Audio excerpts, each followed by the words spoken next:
Welcome to the Cinnamon Gold Show. I'm your host, Larry Leese, and on today's episode of Classic Rewind, we go back to The Losers and give our thoughts on this action comedy. But first, a word from our sponsor. This episode is sponsored by Good Ranchers. If you're anything like me, you know that good quality meat makes all the difference in your home-cooked meals. That's why I love Good Ranchers. They deliver 100% American premium meat straight to my doorstep. Since I started using them, my barbecues have gone from great to phenomenal. If you're a foodie or just like a good steak, check out Good Ranchers. It's a game changer for meal times. You can use the link in the description and help support the channel. Before we dive into today's episode, we'd like to remind you can find us on Facebook, Twitter, and TikTok. Just search The Cinnamon Gold Show. And without further ado, let's dive into The Losers. The Losers is based on a DC comic book series that, I'll admit, I've never read, so I don't know if it adheres closely to the source material or deviates a little or a lot. From everything I've seen that I saw in the trailers and clips, the film struck me as another riff on the A-Team. Still, who doesn't like the story of a bunch of hard-nosed special ops guys with hearts of gold who were wronged by someone in the government have to restore their good names? Did I mention this reminded me of the A-Team? As the film opens, we're introduced to our hardy band of tough guys. They're so tough that when they play cards, instead of betting money, they bet loaded guns and knives. The card game is meant to introduce us to the individuals in the team. But right from the start, it seems forced. I was reminded of the opening scene of Eagle Eye, not a great film by any means, where we're introduced to Shia LaBeouf's character. By the end of that very short scene, we not only have an excellent sense of exactly who he is, but he also seems like a real person. Here, everyone feels like cardboard cutouts instead of a real live flesh and blood characters. Or like caricatures. But I digress. They're in Bolivia and are painting a target so that a jet can come in and bomb it to smithereens. It seems that a big drug grower / dealer lives there. Problem is, after their leader, Clay, played by Jeffrey Dean Morgan, gives the green light, a truckload of children arrive on the scene. They're being used as mules to transport the drugs. Clay tries to call off the bombing, but a mysterious Max is on the radio and overrules Clay. The losers are black ops guys with a heart of gold, so they attack the camp themselves in order to free the children. In the end, things go horribly wrong. The losers are presumed dead, and they settle in for a low-key life in Bolivia. Of course, Clay wants to track down and kill Max.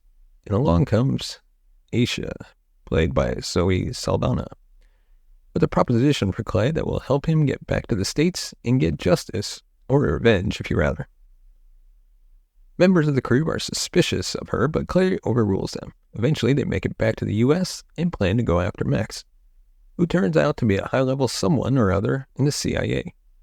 Many explosions and much gunfire ensues. Now I know what they were going for here. A fun action flick with likable characters. The Losers doesn't aspire to be anything more than a popcorn movie, but even in that sort of film, you have to at least be partially sucked into the film and find the characters to be believable, or at least feel a sense of connection to them. The problem with the film is that for the most part, the members of the team just feel like characters spouting poor dialogue. Also, the film tries oh so hard to be cool. You've got the requisite slow-mo shot of the team walking towards the camera, non-witty dialogue, and yet more clever ways to indicate in what location the scene is taking place. Can we please go back to just plain old white text at the bottom of the screen instead of making it look like it's part of the environment? Now, as a popcorn film, that's not to say I didn't like it, but it did take awfully a long time for me to warm up to it. About 2/3 of the way into it, finally started to overcome its stiffness, and the characters started to feel more real and grow on me.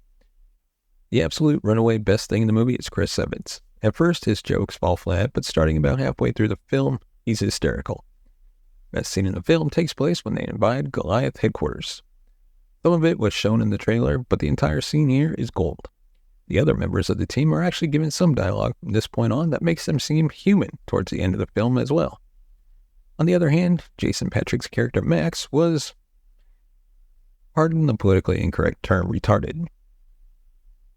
Patrick hammered it up more than Travolta in any recent film where he plays a villain. Within the context of the film, he was so much an over-the-top, figuratively mustache-twirling villain that it was ridiculous. Overall, if you're itching for a summer movie flick to hold you over until the next blockbuster, lower your expectations and you might find yourself enjoying The Losers. No doubt I'll be getting a few, "Hey, why can't you just enjoy a movie?" comments, but so be it. If it had gotten better sooner in the movie, I would have bumped up my score accordingly. And just to let you know, to parents that might be watching it, it's a pretty violent movie for PG-13 and has a couple of fairly steamy scenes as well. And so I leave you with our rating of 3 out of 5. As always, let us know in the comments section below, what did you think of The Losers? If you like our videos, hit that subscribe button, hit that bell notification button to be notified when we release the next video, and give us a thumbs up if you like our videos. And if you want to support the channel, you can buy us a copy at buymeacoffee.com/cinemagold. Of course, as always, thank you so much for watching and listening. Thank you so much for watching. If you want to see more of our content, check out the video right here. And if you want to see more Classic Rewind episodes, check out the playlist right here. Of course, we'll